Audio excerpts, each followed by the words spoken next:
Over the past few weeks, we have been reflecting on some reversals that the Gospel accounts present. The Pharisee, the publican, Zacchaeus, the tax collector, and his dramatic turnaround towards the Lord and his fellow men, and the powerless widow who nevertheless influenced the unjust judge by her persistence. Today we are face to face with one more such reversal, the ultimate reversal of the cross, an overturning of something that all of humanity associated with defeat, death, shame, and utter humiliation. No matter contemporary and past society's attachment to a culture of power and prestige, somewhat counterintuitively, the Church would have us celebrate today the solemnity of Christ, the King of the universe. Contemporary postmodern society is really conflicted about power and the trimmings of power. We don't value anymore the image of kings and queens in regal splendor, ruling over the masses with such aplomb and an air of snobbish detachment. Far removed from the hoi polloi, the ranks of the great unwashed, and the arena of daily mundane workaday world, the world has little respect and awe left for royal fanfare and pomposity. Modern society is not exactly in love with royalty, at least in its traditional image characterized by pageantry and pomposity. At the same time, however, societies all over the world manage to find a replacement for what they throw out the window. Ridding themselves of inane royalty, they look for the equivalent of persons on whom to bestow the same status.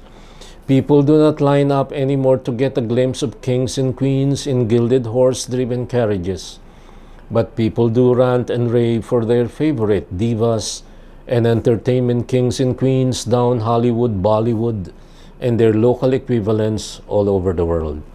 They swoon, they stumble, they shriek with delight at the sight of their queenly and kingly stars, whose faces are perpetually plastered on social media sites, TV screens, billboards, and glossy magazines, and tarpaulins in the Philippines. People just love to dignify and glorify all those they fancy, all those they identify with, all those who seem to represent their collective dreams and desires.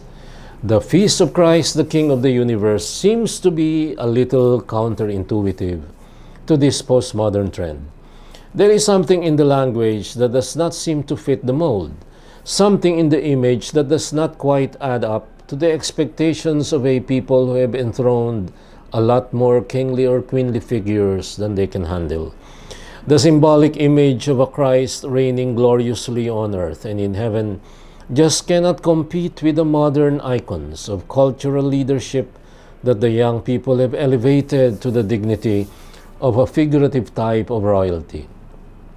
An image that drew raves during the Baroque period associated with colonization and missionary expansion of the Church just does not attract a society that is now far removed from that understanding of Christendom that spelled untold successes and triumphs as far as bringing the world to Christ is concerned.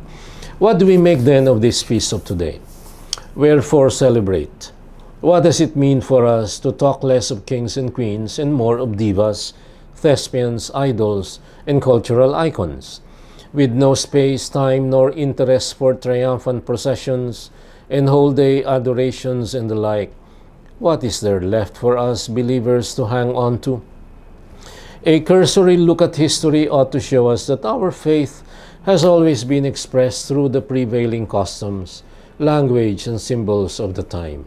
Thus, adoration of the Blessed Sacrament arose at a time when, first, there was a heresy denying the real presence of Christ in the sacred host. Second, it arose as a substitute to receiving communion at a time when, thanks to Jansenism, people thought nobody was worthy to receive communion, so people weren't receiving any. In its place, popular devotion, supported by private revelation, given to some saints and mystics, substituted the act of giving a pious stair to the sacred host, placed in ornate, baroque, regal, and pompous monstrances. The figure of Christ the King and other images associated with worldly kingship like power, majesty, prestige, and glory became de rigueur in people's minds. People began to think of themselves as loyal subjects of this king, ready to suffer the cold, the heat, hunger, and sleep deprivation in order to show one's unparalleled allegiance to this same King and Lord, for whom the pageantry and high-profile symbolism of triumphant processions were but right and fitting. The image of Christ the King as powerful leader, Savior, and Lord became uppermost in people's minds and hearts. I am not about to obliterate that tradition with this reflection. It is up to the believing community, helped by theological reflection and led by sound and wise pastoral leadership, to do that. But a little reflection on the liturgy in today's readings might help us in our common quest for the unchanging essence of today's feast.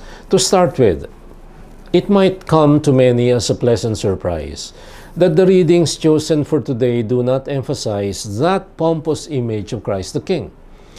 The first reading from the second book of Samuel gives the opening salvo. It presents the image of David as a shepherd. You shall shepherd my people Israel, and shall be commander of Israel. Shepherd here connotes tenderness, not brute power.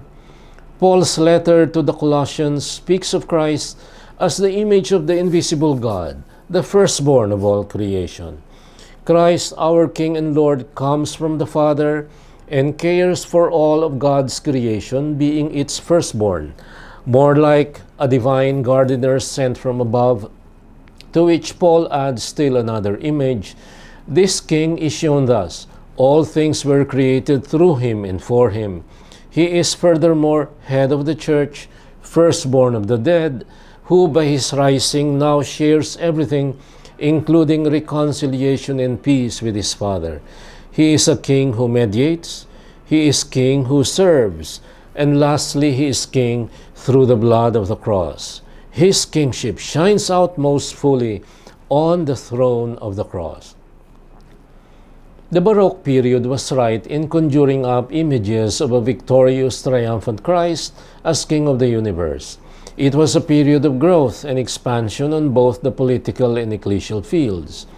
But as a priest pastor, I suggest an overhauling of the way we present the feast of Christ, the King of the universe.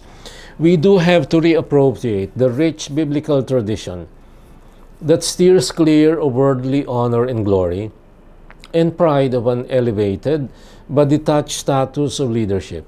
Rather, we need to appropriate a Christ who earned the same honor and glory through dedicated leadership as servant, as victim, as bridge maker, who brought heaven to humankind by offering himself to be lifted up on the cross. He was both priest and victim, offerer and offering, servant and leader, up on the cross. The cross was Christ's most important image in the tradition of reversals in his preaching and teaching. Up on the cross, he proclaimed one more such reversal. The condemned was no longer damned forever. What does your cross mean for you? What do you make of your current pain and suffering? One thing certain, for Christ, his cross represented the ultimate reversal. On that cross, he reigned supreme as Lord, as King of the universe. Down from that cross and once more lifted high in the glory of the resurrection, he still reigns as Lord and King in the hearts and minds of every believer. And he shall reign forever and ever. Praise be Jesus Christ, now and forever. Thank you, dear friends. This is your Kalakbay at Katoto saying, God bless you.